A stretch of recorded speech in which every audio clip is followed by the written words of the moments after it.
Processes में अभी तक हम क्या क्या चीज़ें पढ़ चुके हैं, पहले मैं इनको एक बार रिकैप करवा देता हूं, उसके बाद आज की नई लाइव प्रोसेस हम पढ़ेंगे। ठीक है, तो लाइव प्रोसेसेस में हमने देखा लिविंग क्या होती हैं, सबसे पहले मैंने ये चीज़ डिस्कस करी, फिर कुछ बेसिक पॉइंट्स हमने डिस्कस करे, कैरेक्टर्स ऑफ लिविंग ऑर्गेनिजम्स। ठीक है, लाइव प्रोसेसेस की क्या डेफिनेशन है, कैसे आप इसको डिफाइन करोगे ईजी वे में, इसको हमने समझा। ठीक है, उसके बाद हमारी पहली लाइव प्रोसेस कंप्लीट हो चुकी है जिसका नाम है न्यूट्रिशन, और इसके अंदर हम ह्यूमन डाइजेस्टिव सिस्टम को कंप्लीट पढ़ चुके हैं पिछली वाली वीडियो में, लिंक आपको डिस्क्रिप्शन में मिल जाएगा। आज की जो हमारी लाइव प्रोसेस होगी नई, वो होगी रेस्पिरेशन। ठीक है, उसके बाद ट्रांसपोर्टेशन एंड देन एक्सक्रीशन। तो इनको मैंने एक ब्रीफ आउटलाइन इनका दे दिया था आप लोगों को। न्यूट्रिशन क्या होता है, फूड को लेना, यूटिलाइज करना बॉडी के द्वारा, उससे फिर हमको क्या मिलती है, एनर्जी मिलती है, बॉडी की ग्रोथ होती है, रिपेयर होता है और मेटाबॉलिक फंक्शंस परफॉर्म होते रहते हैं। ठीक है, चलिए उसके बाद हमने देखा रेस्पिरेशन। रेस्पिरेशन का मतलब जिसको हम आज पढ़ने वाले हैं, रेस्पिरेशन के अंदर आप ह्यूमन रेस्पिरेटरी सिस्टम को डिटेल से पढ़ने वाले हो। ठीक है, तो जब हमारी बॉडी की सेल ऑक्सीजन का यूज करके ग्लूकोज को तोड़ती है और उससे एनर्जी बनाती है, तो उस प्रोसेस को हम क्या बोलेंगे, रेस्पिरेशन। ठीक है, उसके बाद ट्रांसपोर्टेशन हम आगे पढ़ेंगे, उसके बाद हम एक्सक्रीशन, सबसे लास्ट लाइव प्रोसेस होगी ये। ठीक है, इसके बाद हमने क्या क्या डिस्कस करा, मेटाबॉलिक रिएक्शंस क्या होती हैं, एनाबॉलिज्म, कैटाबॉलिज्म, ये सारे बेसिक चीज़ें हम डिस्कस कर चुके हैं।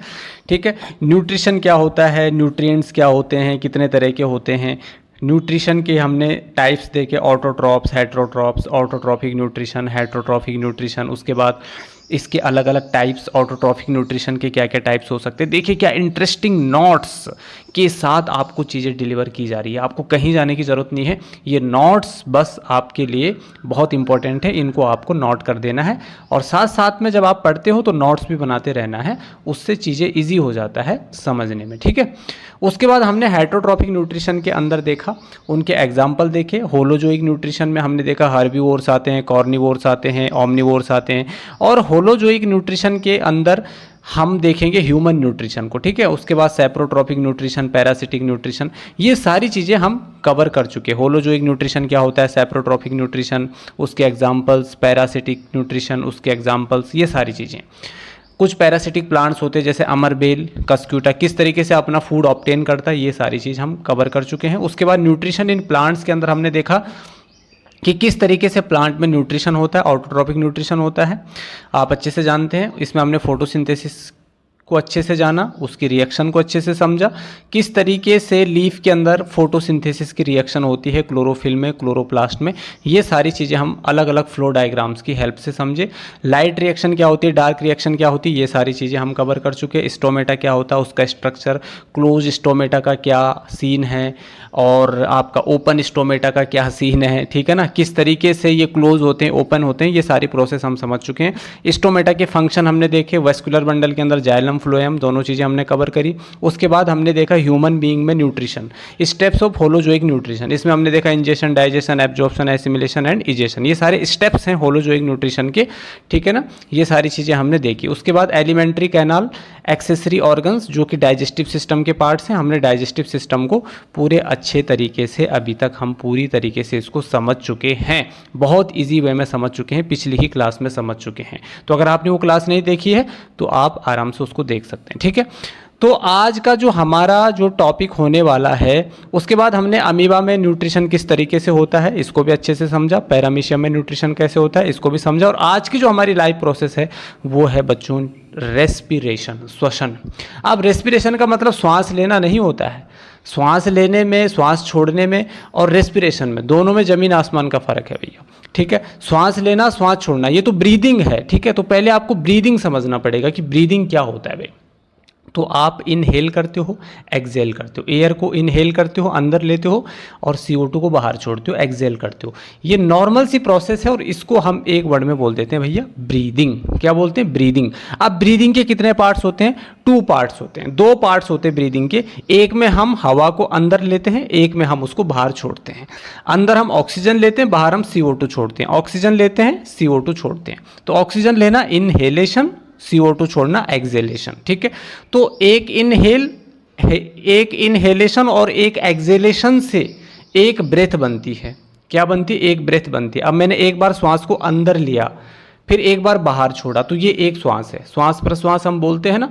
तो एक श्वास हम किसको बोलेंगे, अंदर लेना बाहर छोड़ना, अंदर लेना बाहर छोड़ना, दोनों को मिलाकर हम बोलेंगे वन ब्रेथ। मतलब one inhalation one exhalation is equal to one breath. ठीक है, हम उसको हम एक ब्रेथ बोलेंगे। ठीक, अब inhalation and exhalation the air, हवा को अंदर लेना बाहर छोड़ना, ये क्या है, ब्रीदिंग है।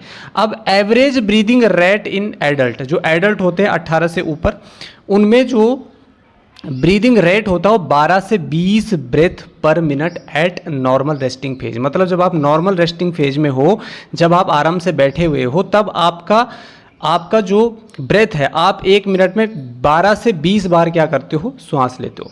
मतलब एक मिनट में हम 12 से 20 बार इनहेल और एक्सहेल करते हैं।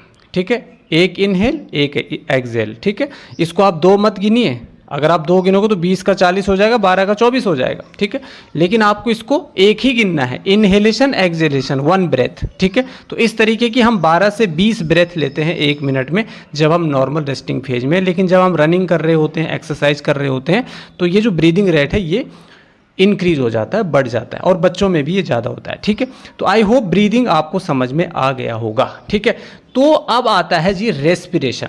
फिर एक स्लाइड में मैं ब्रीदिंग और रेस्पिरेशन में आपको डिफरेंस भी बताऊंगा, ये क्वेश्चन भी कई बार एग्जाम में पूछा जाता है। ठीक है, तो what do you mean by respiration. अब रेस्पिरेशन क्या है भाई, आपने इनहेल किया एयर को, आपने एयर को क्या किया, आपने भैया एयर को क्या किया, एयर को आपने क्या किया, इनहेल किया। ठीक है, लिया आपने, नाक से आपने हवा को अंदर लिया। ठीक है, अब ये कहाँ गई, आपकी लंग्स में गई। कहाँ गई, आपकी लंग्स में गई। ठीक है, आपके फेफड़ों में गई। अब जो लंग्स होती है ना, ये रेस्पिरेटरी ऑर्गन्स होते हैं ह्यूमन बीइंग में, रेस्पिरेटरी ऑर्गन्स यानी श्वसन अंग होते हैं, इनसे हम श्वास लेते हैं। ठीक है, इनके बिना हम श्वास नहीं ले सकते। ठीक, अब एयर लंग्स आपने इनहेल किया। ठीक है, ये जो ऑक्सीजन आई ये कहाँ से आई, ऑक्सीजन कहाँ से आई, जो आप इनहेल जिस ऑक्सीजन को आप अंदर ले रहे हो हवा के द्वारा, वो ऑक्सीजन कहाँ से आई, ब्रीदिंग सिस्टम से आई, है ना, बाहर एटमॉस्फेयर से आई, एनवायरनमेंट से आई। ब्रीदिंग सिस्टम से आई मतलब आपके नाक से आई, आपके नॉस्ट्रिल से आई। ठीक है, उसके बाद आपके विंड पाइप में गई होगी, फिर आपके लंग्स में आई। कहाँ आई, लंग्स, फेफड़ों में आई। फेफड़ों से ये ऑक्सीजन कहाँ जाती है, आपके ब्लड में जाती है। कहाँ जाती है, ब्लड में जाती है। ब्लड से ये आपकी बॉडी की हर एक सेल तक जाती है, हर एक सेल तक जाती है। अब आपकी जो सेल हैं, बॉडी की जो सेल्स हैं, कोशिकाएं हैं, उसमें ऑलरेडी क्या होता है, ग्लूकोज होता है। अभी ग्लूकोज कहाँ से आया, पिछले ही क्लास में हमने पढ़ा था डाइजेस्टिव सिस्टम। तो डाइजेस्टिव सिस्टम में आपने फूड को लिया था, फूड को लिया, फूड गया इसोफेगस में, इसोफेगस से आपके स्मॉल स्टमक में गया, स्टमक से आपके स्मॉल इंटेस्टाइन में गया, और स्मॉल इंटेस्टाइन में इसका एब्जॉर्प्शन हो गया और ये आपकी बॉडी में चला गया, मतलब आपकी बॉडी की सेल्स तक चला गया। उसके बाद ये ग्लूकोज बन गया। ठीक है, तो ग्लूकोज बना, ग्लूकोज बना मतलब C6H12O6, ये फॉर्मूला होता है ग्लूकोज का। ठीक है, अब ये ग्लूकोज बना तो ये ग्लूकोज कहाँ से मिला हमको, डाइजेस्टिव सिस्टम से मिला। और जो ये ऑक्सीजन आ रहा है ये कहाँ से आ रहा है, ये ब्रीदिंग सिस्टम से आ रहा है। ठीक है, तो सेल में ऑलरेडी ग्लूकोज है, लेकिन जब बाहर से ऑक्सीजन भी सेल को मिल जाता है ना, तो सेल इस ऑक्सीजन का यूज करके इस ग्लूकोज का क्या कर लेती है, ब्रेक डाउन कर लेती है, इसको तोड़ती है, और तोड़ने के बाद इससे क्या निकलती है जी, एनर्जी निकलती है। मतलब इससे क्या बनती है, एनर्जी मिलती है। और एनर्जी किसकी फॉर्म में होती है, एटीपी की फॉर्म में होती है, एडिनोसिन ट्राइफॉस्फेट फुल फॉर्म होता है एटीपी का। Energy currency of the cell होती है हमारी बॉडी की। तो हमारी बॉडी की एनर्जी करेंसी क्या है, एटीपी है, एडिनोसिन ट्राइफॉस्फेट। तो एटीपी की फॉर्म में आपकी एनर्जी बनती है। ठीक है, क्योंकि ये जो प्रोसेस है ये सेल में हो रही है, सेल इस ऑक्सीजन का यूज कर रही है, इसीलिए इसको सेलुलर रेस्पिरेशन भी कह देते हैं। ठीक है, अब रेस्पिरेशन और सेलुलर रेस्पिरेशन दोनों एक ही चीज़ हैं, दोनों में आपको कंफ्यूज नहीं होना है। ठीक है ना, बिल्कुल भी कंफ्यूज नहीं होना है, डोंट बी कंफ्यूज। आपको क्या देखना है, सेलुलर रेस्पिरेशन और रेस्पिरेशन दोनों एक ही चीज़ है, क्योंकि यहाँ पर सेल का रोल है ना, सेल ऑक्सीजन का यूज करके ग्लूकोज को तोड़ रही है, एनर्जी बना रही है, इसीलिए इसको सेलुलर रेस्पिरेशन हमने कह दिया। ठीक है, तो आई होप ये रेस्पिरेशन आपको समझ में आ गया। तो ब्रीदिंग और रेस्पिरेशन में आपको डिफरेंस समझ में आया, आई होप आ गया होगा।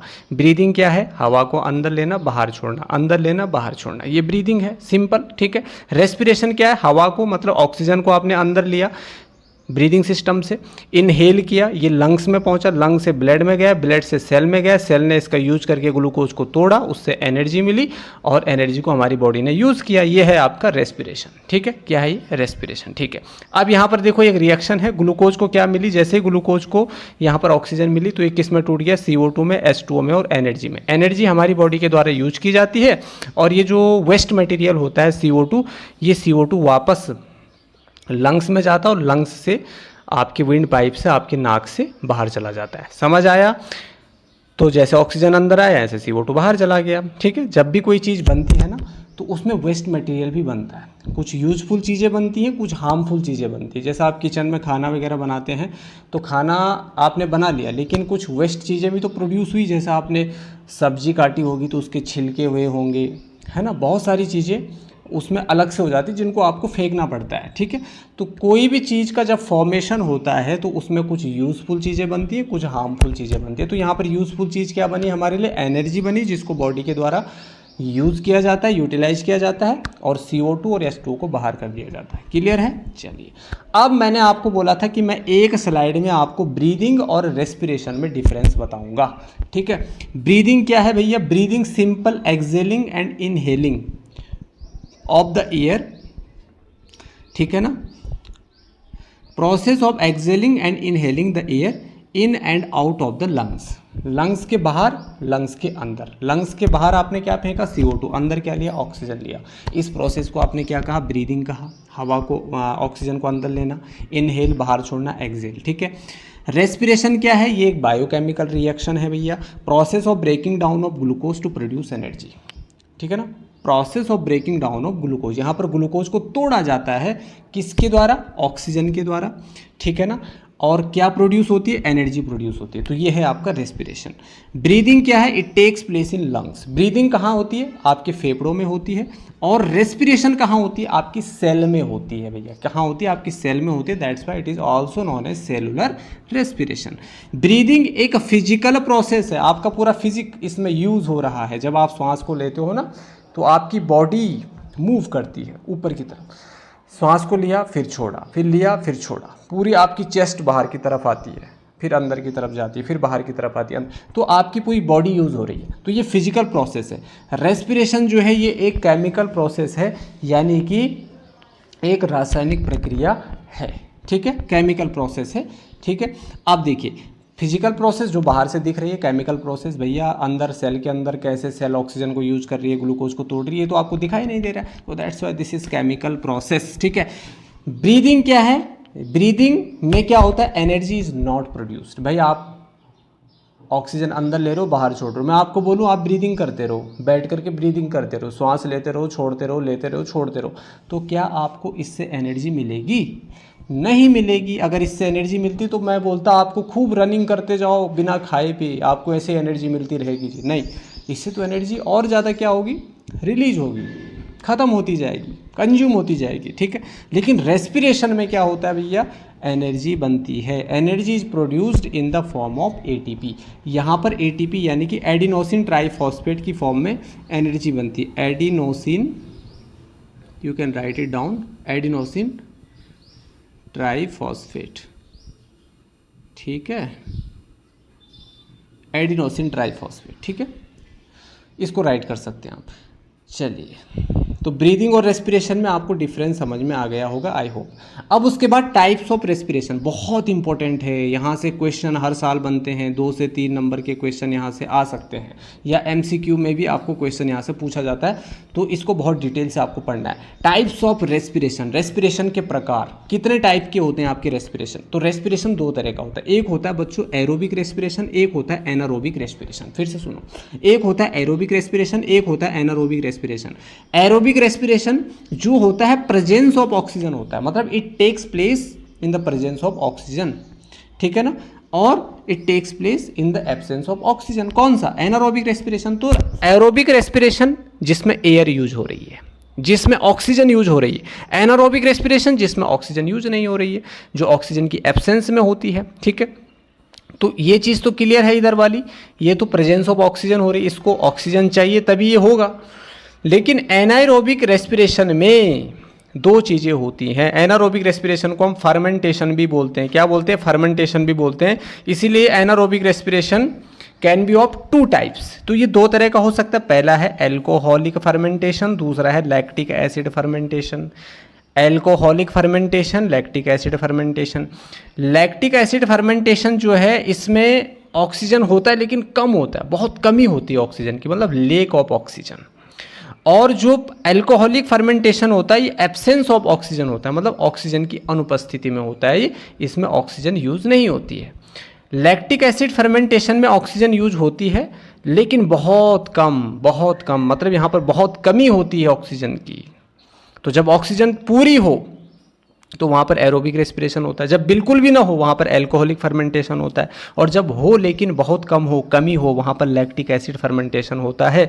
तो alcoholic fermentation and lactic acid fermentation ये दोनों किसके अंदर आ जाते हैं?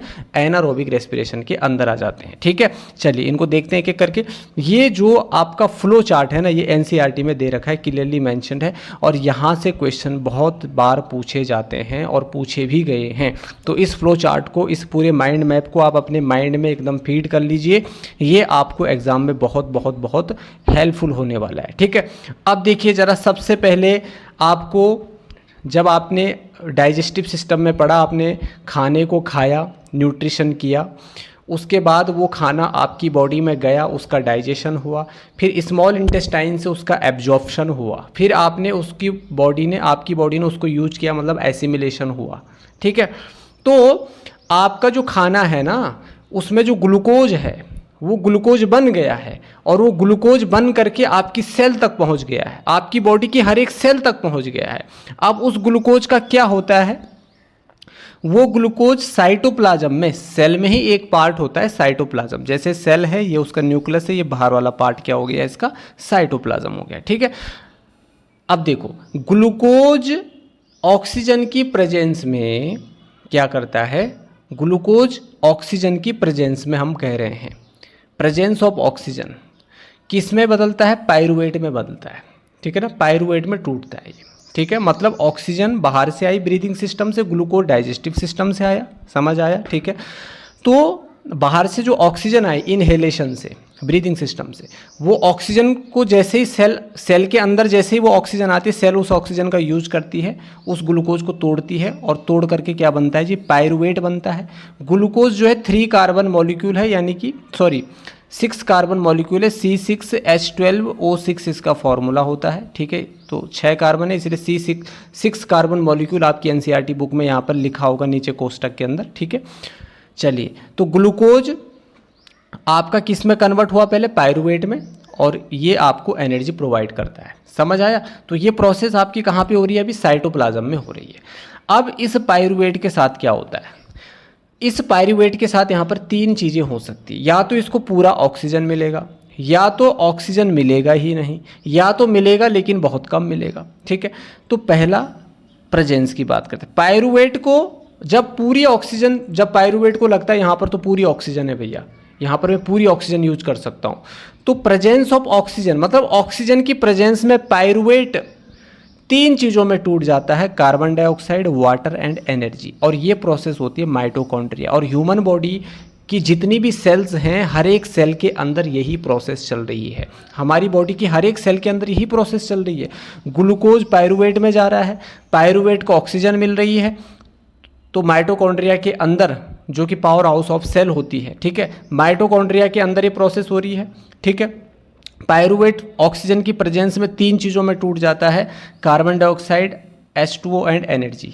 ठीक है, तो यहाँ पर देखिए ये वाला जो पार्ट है, ये वाला जो पार्ट है, ठीक है, ये आपका एरोबिक रेस्पिरेशन वाला पार्ट है, और ये वाला पार्ट एनारोबिक रेस्पिरेशन का पार्ट है, जिसमें एल्कोहलिक फर्मेंटेशन और लैक्टिक एसिड फर्मेंटेशन 2 चीज़ें आ जाती हैं। ठीक है, अब देखिए जरा, अब देखिए, तो पहली प्रोसेस समझ में आ गई, ऑक्सीजन की प्रेजेंस में कार्बन डाइऑक्साइड, H2O और एनर्जी में टूट गया। ठीक है, यहाँ से माइटोकॉन्ड्रिया में ये प्रोसेस हुई। अब दूसरी प्रोसेस क्या होती है? दूसरा, पहले इसको देख लेते हैं। अब ये देखता है भाई इसमें तो ऑक्सीजन है ही नहीं, ऑक्सीजन की एब्सेंस है, तो ये प्रोसेस देखो बेसिकली यीस्ट के अंदर देखने को मिलती है, एनारोबिक रेस्पिरेशन, बिना ऑक्सीजन के ही ये रह जाता है। ठीक है, तो यहाँ पर देखिए एब्सेंस ऑफ ऑक्सीजन, यहाँ पर किस में टूट जाता है? इथेनॉल। इथेनॉल एक तरह का एल्कोहल होता है, एल्कोहल में CO2 और एनर्जी में, ये तीन चीज़ों में टूट जाता है एब्सेंस ऑफ ऑक्सीजन। तो ऑक्सीजन की एब्सेंस में तीन चीज़ों में टूटता है, इथेनॉल, CO2 एंड एनर्जी। समझ आया? प्रेजेंस में CO2 H2 एनर्जी, एब्सेंस में एथेनॉल CO2 एंड एनर्जी। ठीक है, तो एनर्जी तो तीनों में ही लगभग बन रही है, एनर्जी तो कॉमन है तीनों में ही, आप देख सकते हैं। अब पायरुवेट को अगर ऑक्सीजन कम मिल रहा है, मतलब ऑक्सीजन की बहुत कमी है, लेक ऑफ ऑक्सीजन है ना, लेक ऑफ क्या है? ऑक्सीजन है। तो ये देखो यहाँ पर वैसे एब्सेंस ऑफ ऑक्सीजन लिखा हुआ है, लेकिन आप इसको कर लीजिए lake of oxygen, lake of O2। ठीक है, इस वाले पॉइंट पर। ठीक है, तो यहाँ पर देखिए, तो ये किस में टूटेगा? लैक्टिक एसिड और एनर्जी में टूटेगा। और ये स्केलेटल मसल सेल्स में, हमारी जो बॉडी की स्केलेटल मसल सेल्स होती है ना, उसमें ये देखने को मिलती है ये प्रोसेस। ये कब होती है? जब हम बहुत टाइम बाद रनिंग करते हैं या एक्सरसाइज करते हैं ना, तो हमारी बॉडी में क्रैम्प पड़ जाते हैं। क्रैम्प क्या पड़ जाते हैं? क्रैम्प। क्योंकि लैक्टिक एसिड के एक्यूमुलेशन से लैक्टिक एसिड इकट्ठा होने लगता है हमारी मांसपेशियों के अंदर, जिसकी वजह से वो दर्द करने लगती है, क्रैम्प पड़ने लगते हैं। समझ आया? तो ये लैक्टिक एसिड के एक्यूमुलेशन से होता है, due to accumulation of lactic acid. जो क्रैम्प पड़ते हैं वो लैक्टिक एसिड के एक्यूमुलेशन से पड़ते हैं, इकट्ठा होने से पड़ते हैं। क्या होता है जब हम तेज़ रनिंग करते हैं, एक्सरसाइज करते हैं ना, तो तेज़ हमारा जो ब्रीदिंग होती है वो बहुत तेज़ी से चलती है, ब्रीदिंग रेट बहुत तेज़ी से चलती है। जल्दी हम ऑक्सीजन को अंदर लेते हैं, CO2 को बाहर छोड़ते हैं, ऑक्सीजन को अंदर, CO2 बाहर। तो ऑक्सीजन को इतनी तेज़ी से आप अंदर ला रहे हो कि सेल को पूरी तरीके से नहीं मिल पा रही है, क्योंकि फटाफट ऑक्सीजन अंदर जा रहा है, फटाफट CO2 बाहर आ रहा है, फिर ऑक्सीजन अंदर, CO2 बाहर, ऑक्सीजन अंदर, CO2 बाहर, तो रनिंग हो रही है। तो जो नॉर्मल रेस्टिंग फेज है उससे हम क्या हो जाते हैं? थोड़ा बाहर चले जाते हैं, मतलब हाई हो जाता है, जो मतलब हमारा रेस्पिरेशन, जो हमारा ब्रीदिंग रेट होता है वो बढ़ जाता है। जैसे मैंने 12 से 20 बताया, तो ये 40 से 60 भी जा सकता है। इतनी तेज़ी से हम वहाँ पर ब्रीदिंग करने लगते हैं। समझ आया? तो उससे क्या होता है? ऑक्सीजन जल्दी से मिलने लगती है, ऑक्सीजन हमारी सेल को जल्दी से, CO2 बाहर, ऑक्सीजन अंदर, CO2 बाहर, ऑक्सीजन अंदर।